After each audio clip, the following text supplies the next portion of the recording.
afternoon and welcome back to Football League World TV. We've got another midweek preview show coming up for you today with full focus on the Championship 7 fixtures across the division this evening. I'm your host, Alfie Burns, and joining me are my two colleagues, Ben Wignall and Chris Gallagher. Ben, how are you this afternoon? If you ignore Cheltenham, then I'm doing absolutely fine. Looking forward to focusing on some football, even though my team seemingly their season's kind of petered out. There's still some playoff and kind of relegation action to get stuck into tonight. How about you, Chris? How are you getting on? Yeah, not bad, thanks. And yeah, as Ben says, it should be a big night. I think especially for those chasing the playoff places, tonight's results could go a long way to deciding what will happen. Yeah, absolutely. A lot of the chasing pack in the playoff race is in action tonight, and we're going to be discussing that streaming across Facebook, YouTube, and Twitter as usual. If you're joining us and your team's in action tonight or one of your rivals is in action, then please do get yourselves in the comments and let us know your thoughts and score predictions. We're going to get stuck straight into it.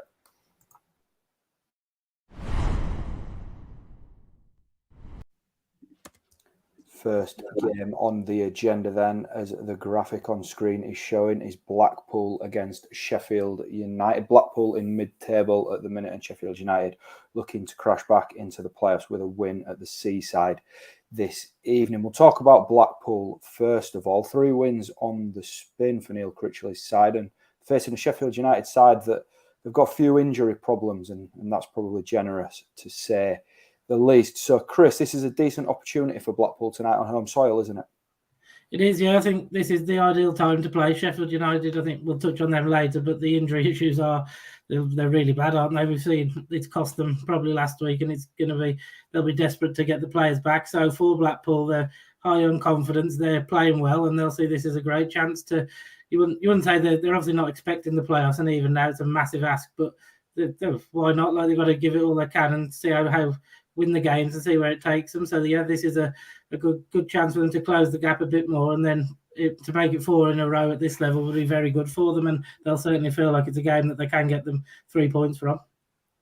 Yeah, Sheffield United's injury list just seems to be getting worse and worse at the minute. Ben Davies and John Fleck not expected to be risked tonight at Bloomfield Road. Ben, you're slightly concerned about Sheffield United's injury list. I know they've got a very, very good squad, but there's a lot of players missing at the moment, isn't there? Yeah, there is. And like you look on the predicted lineup, there's a lot of, square pegs being, filled in round holes. You wouldn't expect Ben Osborne to, play as a right wing back with Baldock and Bogle out. Then they've not really, got much choice. And Kieran Gordon at the back as well, with the lack of defenders they've got fit. It could be a bit of a struggle for Sheffield United. Obviously going into off the back of a 4-1 drubbing by Coventry, the confidence won't be sky high, and even though they've still got a strong midfield with Horahan, Norwood, and Burge, that's a top Championship midfield. You do have to worry from at the back. Blackpool they will attack down. The width they've got with Sterling and James. They've got pace to get in behind Sheffield United's wing back. So I think it could be a tough ask for them to get a result from Bloomfield Road, as much as it pains me to say. The injuries have come at a really poor time, haven't they? Just in, they were getting momentum in this playoff race, and it looked as though if they were going to get a few wins together, they might have been able to challenge for the top 2, but that's not going to happen now. And, if they don't get these players back in the next few weeks, I think it could be a struggle to even stay around that top 6. Yeah, and a really interesting game, this one. Let's get some predictions then. Blackpool versus Sheffield United. Chris? I think I'll go Blackpool to edge this 2-1. I think those injuries are a bit too much, and Blackpool's form makes them slight favourites, I reckon. And what about you, Ben? I'll never back a Blackpool win on this show, so I'm going to go with a 1-1 draw.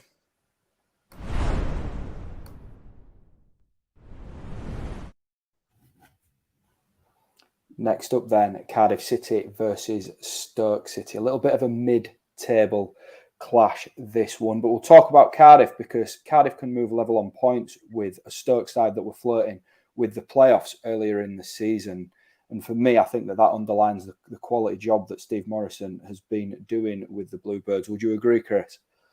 I would, yeah. I think he's done an outstanding job, really. I think I'm probably guilty of it as well. When he was appointed, because he's got no experience, you kind of think it's a risky one or a bad appointment. Then he did well initially, then they had a little dip, and you start going, right, that's like kind of showing him up. But they've gone again, haven't they, really, Cardiff? And I think he's made Cardiff what they were, I wouldn't say the same as Warner, but they've got those same sort of qualities. They're harder to beat now. They're a bit aggressive. They're in your face, and I don't think anyone likes playing them. So, and he's managed to do that by bringing in a lot of youth players as well. So, yeah, I think he has done a great job. He's thoroughly deserves the 1 year extension that he's got, and I think the fans will be quietly confident about what next season can bring.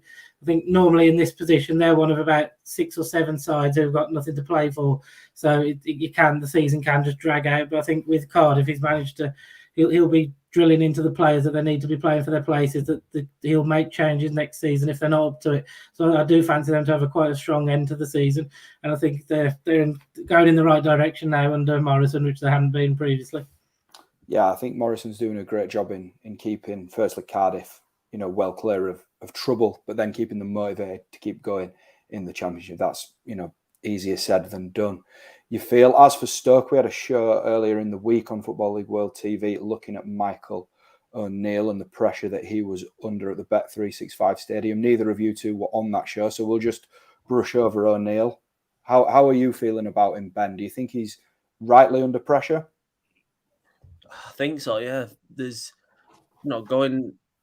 leaving the January transfer window, I thought Stoke were in a pretty, decent position to kind of put a run together to get into the playoffs. And it sounded the likes of Josh Madger, Lewis Baker, who's seemingly been a good signing. He's been chipping in with the goals.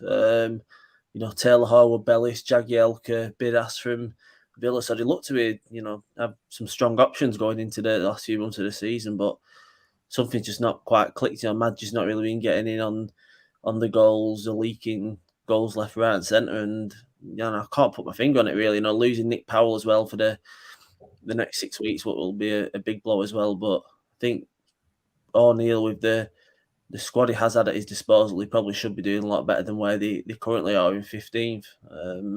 He's had two and a bit seasons now to try and change things, and nothing's really progressed. So it would not shock me if the Stoke board were looking at things at the end of the season to perhaps change something. How about you, Chris? Do you think a defeat tonight for Stoke against Cardiff could spell the end for O'Neill?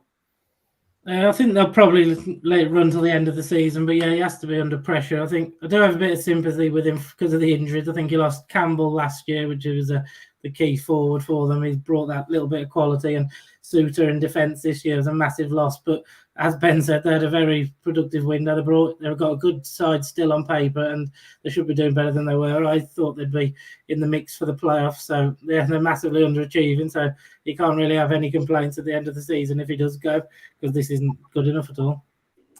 Not much riding on this fixture then, but let's get some predictions. Ben, up first. I'll go with a 2-1 Cardiff win. I've been pretty impressed with them in recent weeks, and now Morrison's turned them around after January. So yeah, I'll go down for a narrow win. And what about you, Chris? Yeah, similar. I don't think it'll be a classic. I'll go 1-0 Cardiff.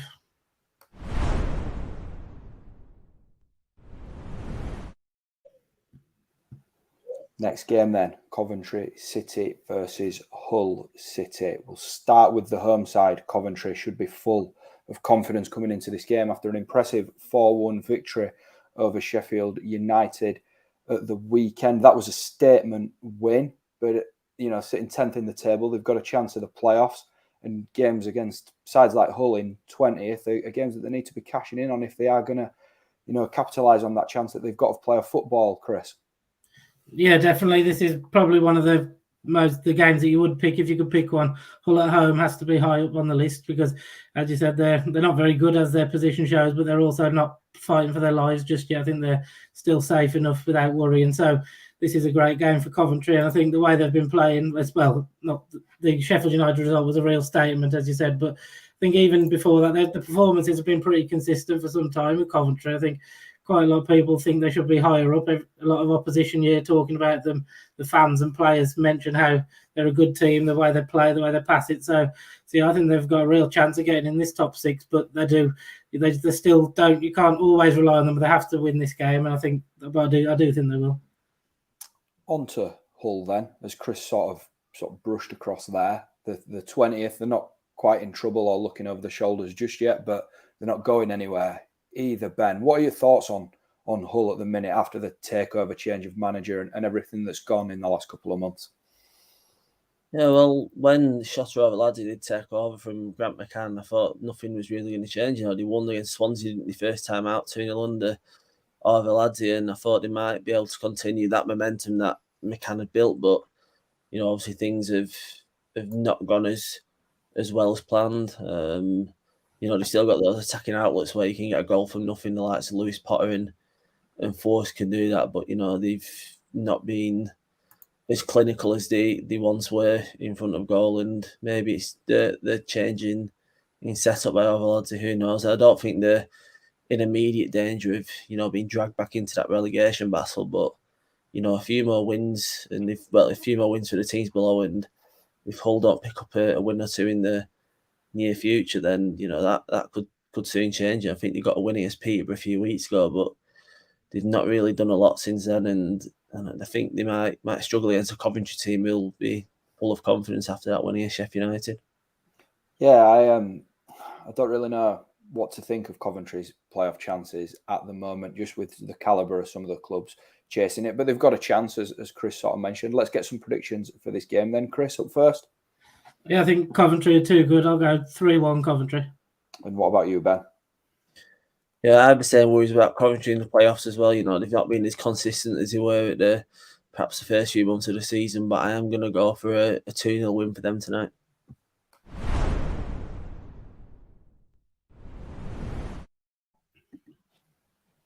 Luton Town versus Preston North End next on the agenda. We'll come to your beloved P&E soon, Ben, but we'll start with Luton, who are probably slightly sore after a defeat to Queen's Park Rangers at the weekend, but this is a decent opportunity to react to that defeat at home. Chris, what kind of reaction are we expecting from Nathan Jones's side? Yeah, I think they'll be raring to go because it's a big game. They're still firmly in the mix of the playoffs, which, as he reminds us quite a lot, they shouldn't be in terms of the budget, should they? They don't compete well compared to the others. So the fact they are in this position shows the job is done. And yeah, this is a real big game for them because it is the mentality as well. It's when they lost to QPR, but they were pretty unfortunate, weren't they? I think they were the dominant side, especially first half, and I think Jones was pretty emotional afterwards in talking about the defeat. He couldn't quite believe how they managed to throw it away. So it's a big test of their character that they can bounce back, that they can put it behind them in a matter of a few days. But I do think they will be capable of doing it.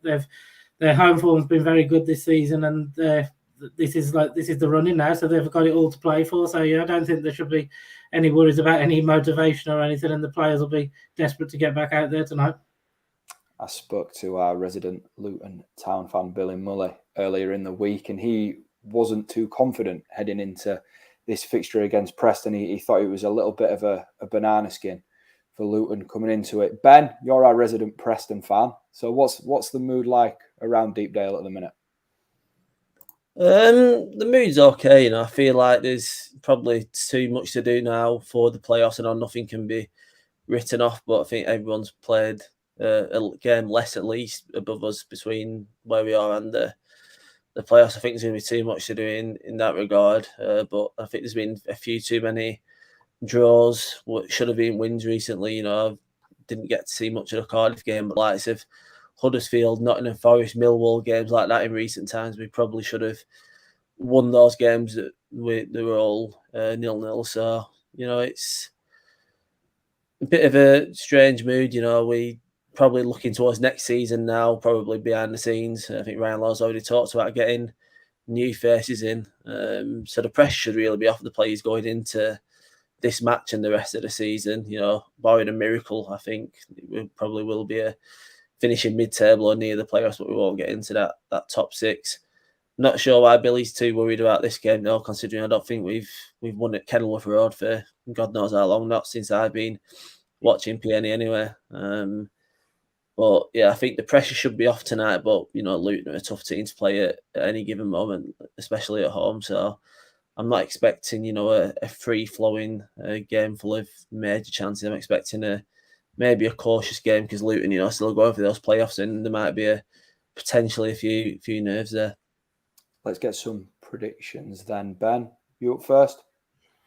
I predicted 1-1 on Billy's Luton page. So I'm gonna stick with that. I think there's been Peony have drawn the most games this season in the Championship with 15. So why not go for one of those again? And what about you, Chris? I think Luton's need to win is probably just that little bit more, so I'll go 2-1 Luton.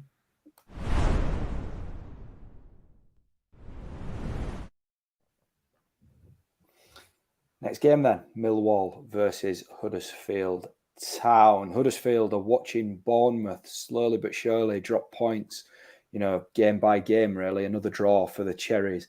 Last night, Huddersfield sitting third in the table. Chris, Huddersfield Town could probably do with a win tonight after Bournemouth's result last night. Yeah, I think I wasn't really sure Huddersfield or Bournemouth really. I didn't think they'd throw it away, but I looked at their fixtures last night and they've got some really tough games coming up in the running. So I think it could be all to play for. So yeah, I think Huddersfield certainly shouldn't give up yet, even with the games in hand that Bournemouth have. But yeah, they need to keep this run up down. They need to keep winning games. I think the way they drew at Albion on Friday would have been a sickener. I know the referee's got a lot to answer for with that first decision for the penalty, but the Huddersfield, they kind of threw it away after 5 minutes. After that, they just lost their composure, because other than that, it was a brilliant away performance. And I think it's going to need to be more of the same at the Den. Like it's going to be hard, isn't it? It's going to be physical, and they'll need to come through it. I wouldn't expect too many goals in the game, but I think Huddersfield's run deserves respect. They're hard to beat, and they'll fancy the chances of extending that tonight. Absolutely. As you sort of touched on there, Millwall are always tough to play at the Den, and they're in a decent bit of form themselves, sitting 11th in the table. They are one of the chasing pack, eyeing the playoffs. Ben, how do you see this game playing out?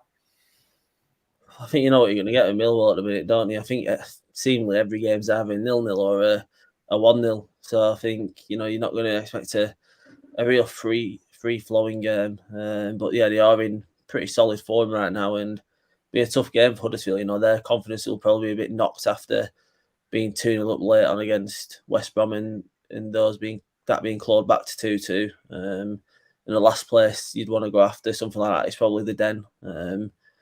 So I think Huddersfield might find it a little bit tough tonight. I remember watching them against PNE the other month, and I wasn't particularly impressed with him. Carlos Corbrand seemed like in the second half he was happy with the point, and it might end up going that way again this time against Millwall. Let's get some predictions in then. Chris, up first. Yeah, I think it's going to be tight, close. I'll go for 1-1. And what about you, Ben? I'm going to go for a 1-0, but not to Millwall. I'm going to go for Huddersfield. I think they might just sneak it. I've not been particularly convinced by Millwall on the attack, but they do like to get a set piece goal. But I think Huddersfield, might have something to prove after Friday, so I think they might come out on top here.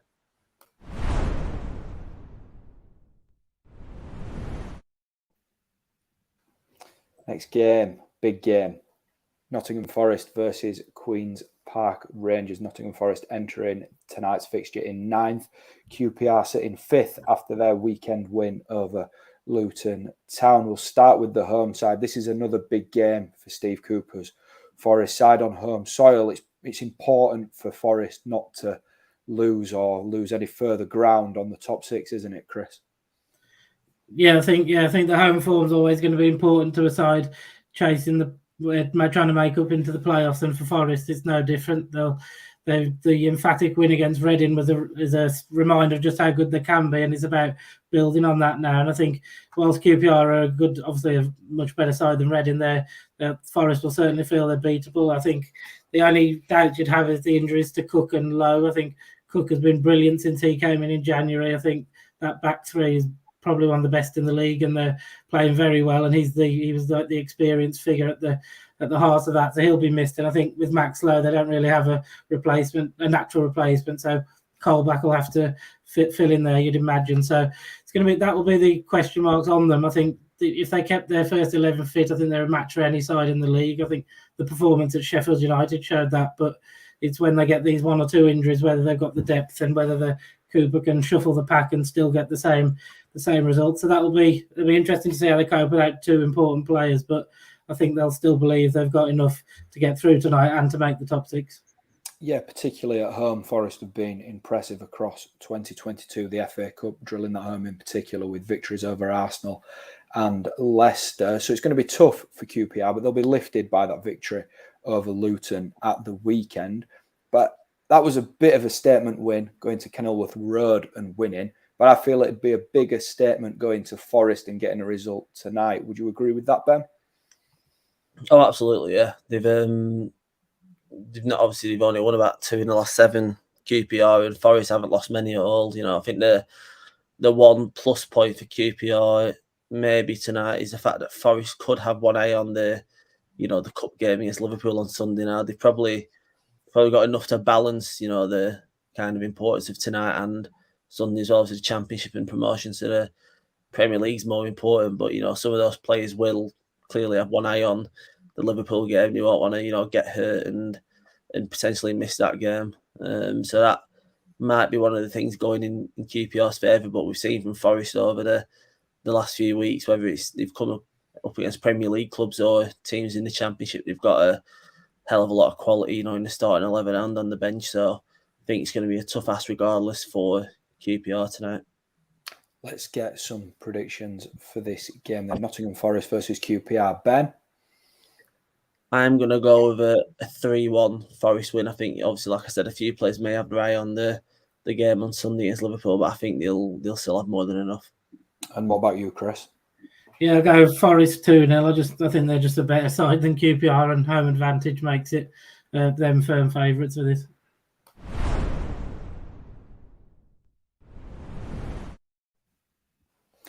Final game then, Peterborough United versus Swansea City. Peterborough currently bottom of the table. They can move off the foot of the table with a victory tonight and leapfrog Derby County. They're building maybe towards a victory, 2 decent draws in their last 2 games against Bournemouth and Stoke. But if Posh are going to have any chance of survival this season, they're going to have to start getting some wins on the board, aren't they, Chris? Yeah, but you'd kind of written them off. They were always down, weren't they, in the eyes of many? It had been Barnsley and Derby, the ones trying to catch Reading. But if Peterborough do get a win tonight, they can be within 4 of the Royals. So that's you're firmly in with a chance then. So I was quite surprised when I was checking the table there just to see how close they could get. But as you said, they've got to win the games, haven't they? That's the hard part for them. I think they will take encouragement from the 2 draws they've got, particularly the fighting spirit last time when they went 2-1 down late on and still managed to get a draw. So that's something to cling on. But ultimately, I don't know if they've got the quality to get results against these teams. But yeah, I think this is a massive game for them, because if they are going to stay up, I think Swansea are the sort of side where they're obviously very technically gifted and they do play a certain way, but they are beatable, especially away from home. So I think this is a big game for Peterborough, and if they are going to stay up, this is one they have to win. Yeah, Swansea's away form has been patchy, and again, that's probably quite generous, but they're just a really inconsistent side at the moment. One thing that is consistent with them, though, is their ability to retain the ball. They're very good in possession. Ben, do you think that will give them the edge over Peterborough? It could potentially, but Swansea haven't, had great form away from home this season, and recently in particular, they beat West Brom a few weeks ago. But I've decided that they've not done too great on the travels, and Peter have been showing signs of improvement under Grant McCann. Draws against Bournemouth and Stoke are good results. They had chances against Fulham as well. They only lost 2-1 against them. So I think they've got to obviously start winning games if you want to try and get out of that relegation zone. And I don't think Swansea, at the back, they're a little bit shaky. They lost obviously 5-1 to Fulham. So, they've been conceding goals recently, and I just see if there's going to be any game that Peter could take advantage of, it could be this one. Let's get some predictions then to wrap up the show. Peterborough versus Swansea. Ben?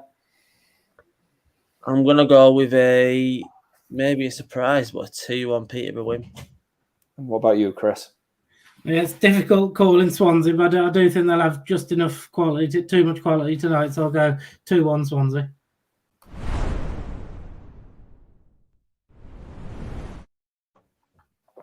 That concludes this afternoon's midweek preview. 7 games in the Championship tonight, so plenty to watch Thanks to Ben and Chris for joining me, and anybody else that's joined us across Facebook, YouTube and Twitter, and anybody that's got themselves in the comments. A couple of people have got in touch with us, so always great to hear from you. Plenty more coming up on Football League World TV towards the back end of the week, reviewing what's gone on tonight and looking ahead to what will be another big weekend. So hopefully we'll see you again soon.